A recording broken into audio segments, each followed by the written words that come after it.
Hello everyone and welcome to this week's edition of Man to Man. I'm your host Hugo de Batiga, back with another cracking show.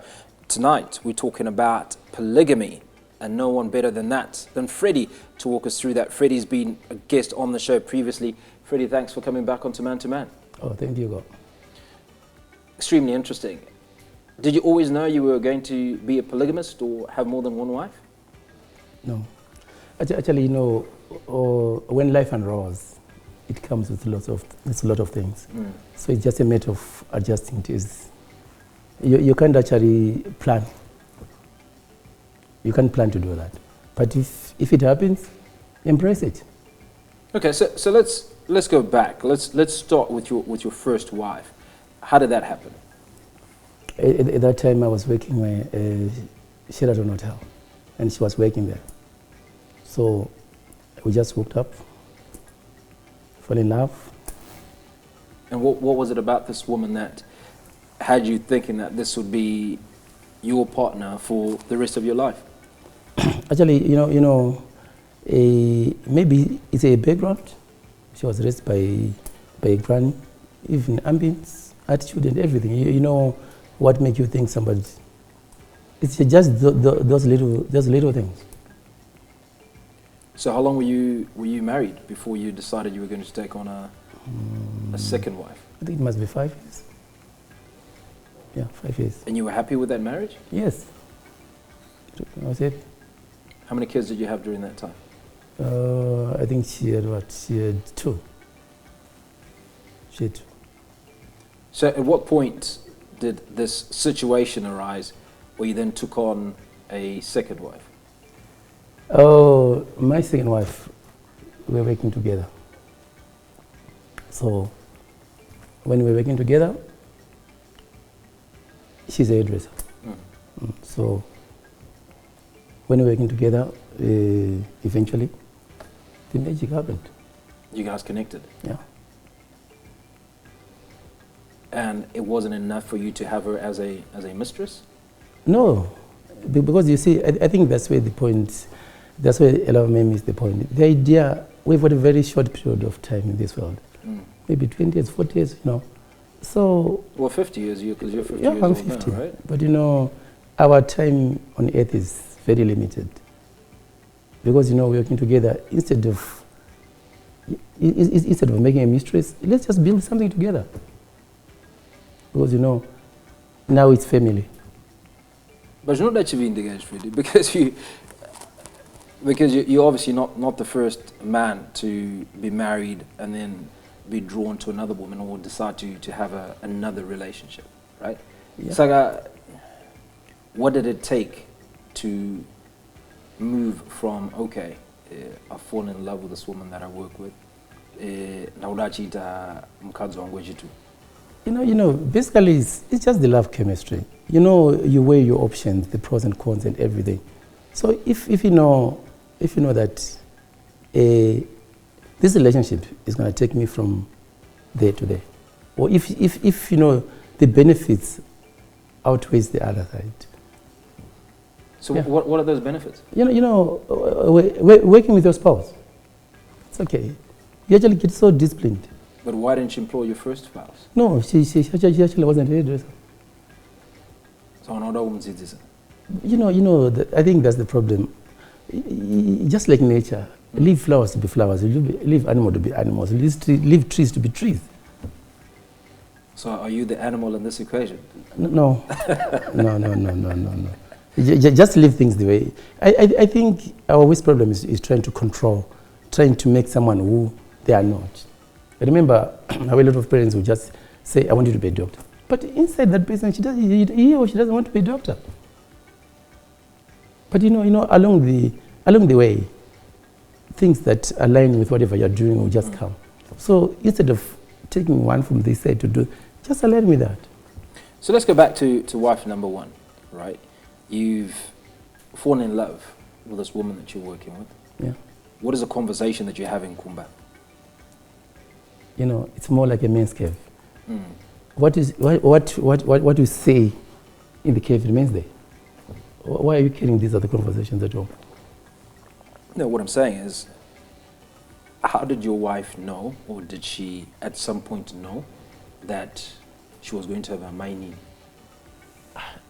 Okay, like what I say, be open.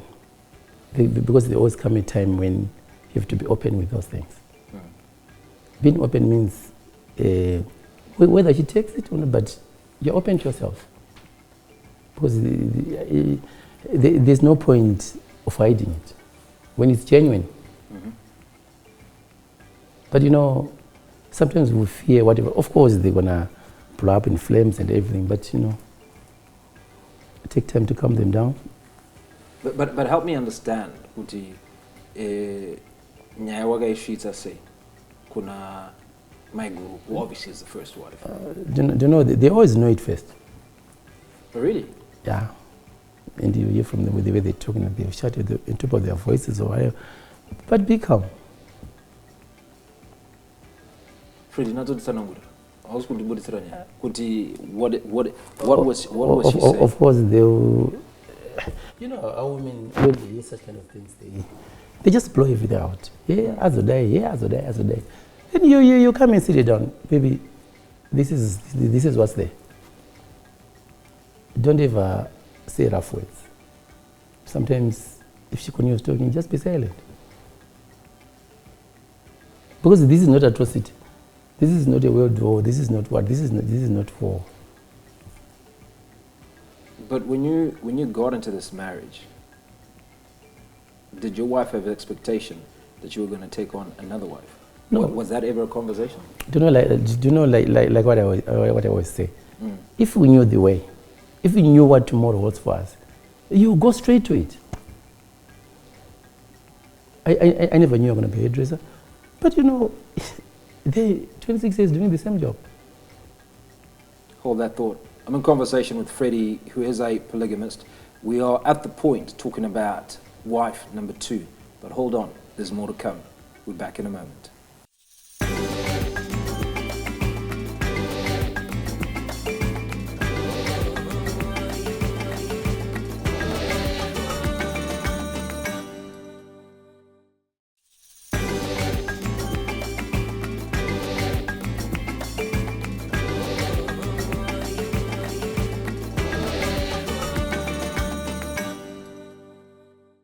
Thank you for staying with us. You're watching Man to Man. I'm having a chat with Freddie, and Freddie is a polygamist. At the moment, we're at wife number 2.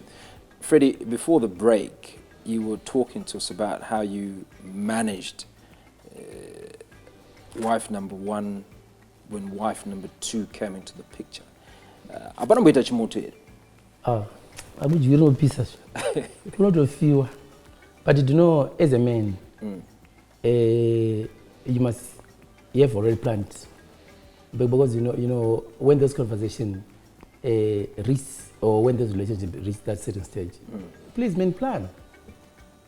Don't bring them home and everything. So what was your plan? No, I actually bought them each house. So they stay away from each other. And remember, they are kids. I think basically, what's more important in life, whenever there are kids, weigh those options. Because most of the time it's the kids that suffers. When 2 elephants fight, it's always the kids that suffers. And you know, as women, they bring different level of energy. Remember, even I was actually reading the sort of, is it King Henry VIII? Yeah. Yeah, 4th wife, Annie. I think you know about the Bologna sisters. Maybe you haven't read about it. She's the one who changed everything. Even for King Henry to actually start Anglican. It was because women bring different energies because they are all from different backgrounds. Like what you asked in the first place, why didn't you teach? No. That's not the question.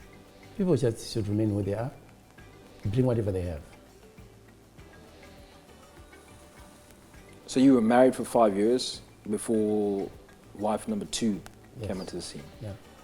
And then how long were you married to wife number 1 and 2 before number 3 came? I think number 3, I don't know this, but number 3 came, I don't know, maybe 6, 7 years later. And what about her convinced you that she should be your third wife? You know, like what I was saying, it's not a matter of, because remember, it's not a project.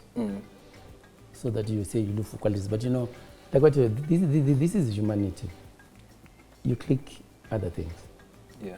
You just click and realize, maybe not, but if you realize that maybe we can walk through this life together, then that's okay.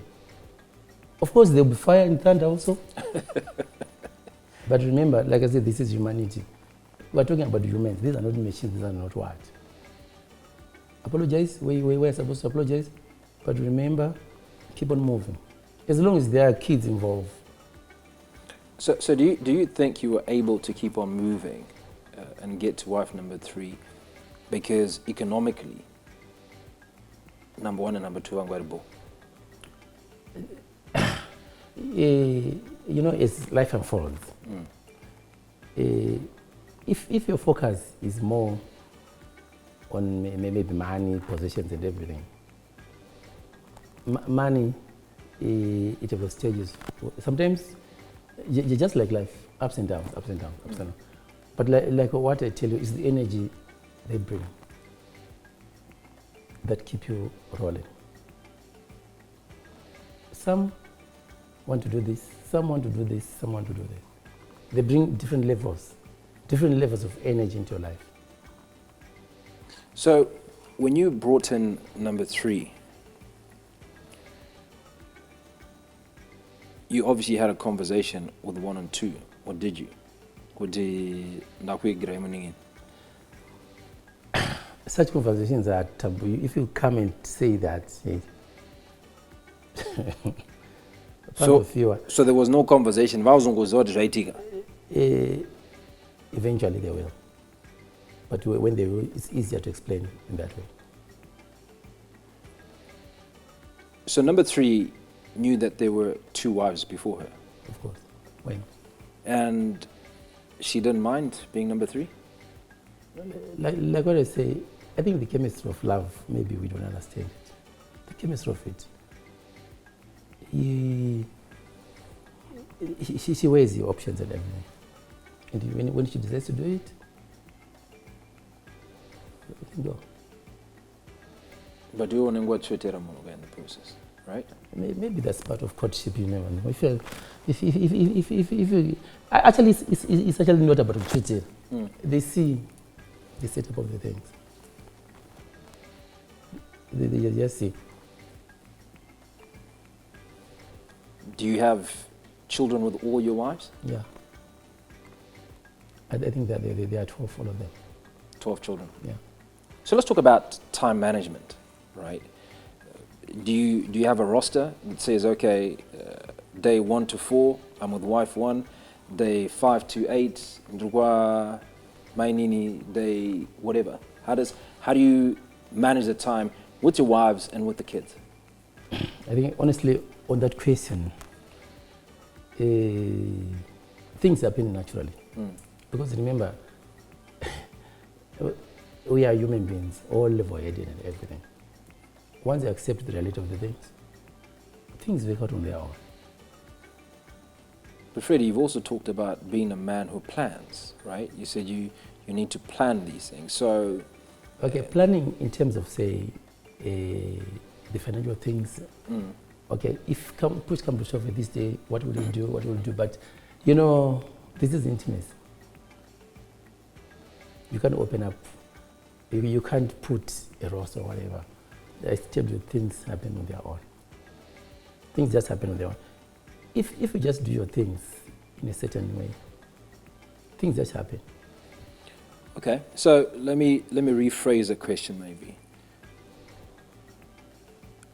How much time do you like to spend with each wife every month as a minimum?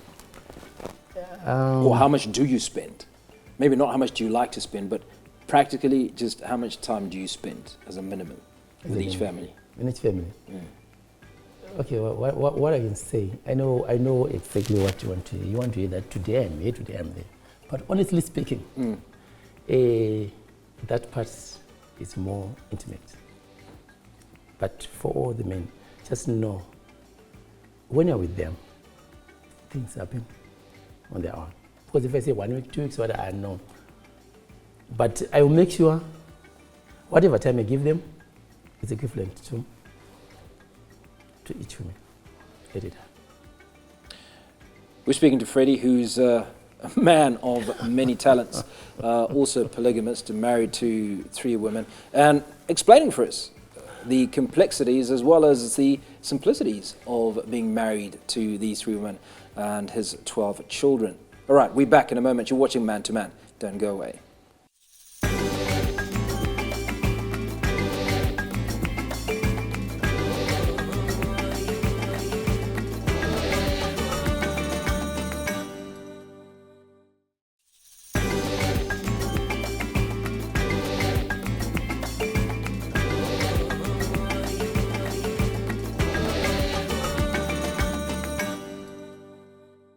Thank you for staying with us. You're watching Man to Man. I'm in conversation with Freddie, who is a polygamist, and he's just walking us through the various challenges or navigating life in that manner.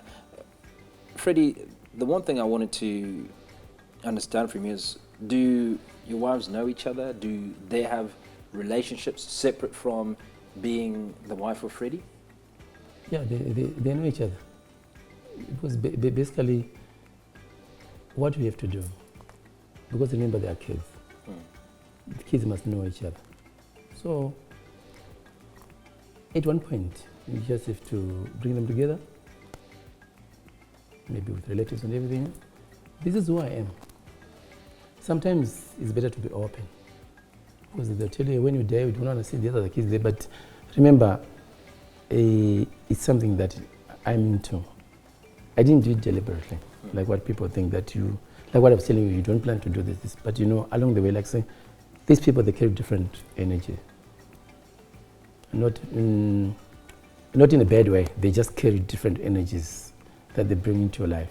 Because remember, there are kids there, bring the kids together, bring them together, so that they know each other. So let's talk about a practical side. And a practical side to all of this is financing 3 households, financing the lives of 12 kids, and you being the eldest in your family, obviously you've had to look after a number of your own siblings and other relatives. Yeah. Just how much pressure does that put on you? Of course, it has too much pressure. But you know, the wonder of it, the moment you are open to yourself, the moment you are open to them, okay, whatever resources come, you channel it towards the right things. Because if you waste it, and if you don't do the right things, it means the whole family is. And you remember, with money have got seasons. I was going to talk about, you know, relationship should be 100% each, 100% each. 50-50 is divorce. Because when you talk of 50, it's how you are, take everything now. But you know, in a relationship, everyone has to put 100% contribution. You may wake up one day, you go, maybe you've had an accident. You just have to carry the 100% weight of everything. So if I'm with them and I'm still able-bodied, I carry the 100% of whatever. Remember, strength fades, finishes. You can be fired from work. You know, it's some of those uncertainties of life. No matter how you plan it, you can wake up diagnosed with a certain disease that you can't even do anything. But what you must always do, empower them. I know this issue, say if you empower a woman, empower the woman so that if you're not able-bodied at the time, she will carry on looking after the kids, not to look for another man. But you know, buy land. I always tell every man, have land. Because it's this idea that maybe it was sold to us, maybe colonial or whatever. Everyone wants to be in town, maybe start from 100 square meters to acres. But just have land where you can plant things. Even if you don't use it now, when things like that happen, you can continue with life. It may not be the same, but it's a different type of life that is for its benefits again. So, all your wives work? They have businesses or enterprises that they run to assist in the upkeep of the families? Yeah, two are working now, one is not. But like what I tell you, when my parents passed on, the siblings, so they came, I was with them. Because remember my dad left almost 6 kids. Some will take care of this, some will take care of this. So this is not an issue of, even the one who is not, maybe the benefits of the other one or the other one is, they take care and make sure that the family is well kept. Is there a potential of a number 4 or number 5? We don't do race and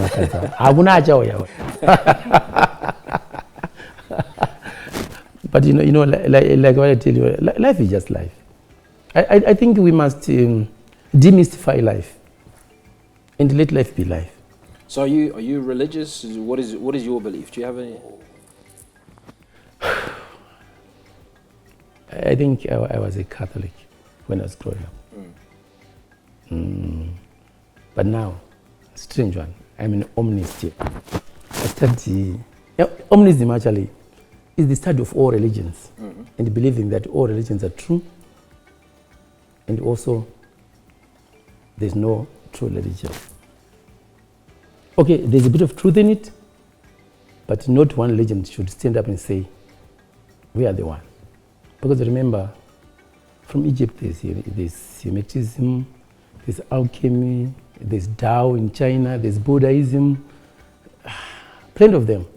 So the idea is that all religions have got truth in them. But no matter how thin the slice is, there's always two sides to a story. Freddie, what for you has been the best thing about polygamy? Actually, whenever there's kids, whenever life is brought into this world, you must change your perception of life. Because if you see, I really feel sad for people who walk out of families. Because remember, being a father is a covenant. Just being there, his presence is a covenant from God. So if you're not there for your kids, or if you are shy to be their father, or if you really hide it, you are actually taking away another piece. And remember, we're getting old. They will tell you, you're running away from us. This is why you see a lot of men later on struggle with life. It's just a decision. Choose them. Be there for them. Even if you come after 2 days or 3 days, but be there for your kids. They will understand as they grow. Final question, as we wrap the show, advice to men out there that are looking to get married or that are thinking about becoming polygamous. Actually, do you know what I've actually known about plenty monogamous relationships? They're the ones who do a lot of silly things out there. Because remember, if you come out, you have to take care of yourself. Because remember, there are 3 of them and there are kids there. Don't bring funny diseases at home. So, in one way, there's a certain discipline that you tell yourself. You tell yourself, no, these things I mustn't do. This is time to go home. My kids, like now, they are all grown up. They're the ones who are busy phoning, where are you, Dad? Please, can you bring me this? And you know, there's not even a single point where I would regret in my life, or I've seen a lot of young guys say, I don't even know where my money went. You don't even know where your money went. Even after the I woke up broke, I know I've been taking care of my kids because they're there. Even if you fail one day, all days, as Zungoma Sangoma team, I remember what Jeff was saying. But just remember, be with them. Soon you'll be old, they'll be with you. Okay, let's say you keep hiding them or you learn serious discipline when they're there. Because remember, I told you they bring different energy.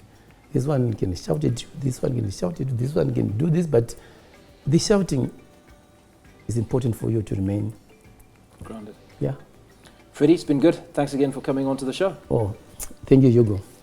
And that's where we leave it for today. You've been watching Man to Man. I'm your host, Hugo Ribatika, with Freddie on the show, talking to us about his 3 wives and 12 children. And I suppose the $1 million question for you to leave in the comment section is, would you marry more than one wife? Until next time, we leave no man behind. Goodbye.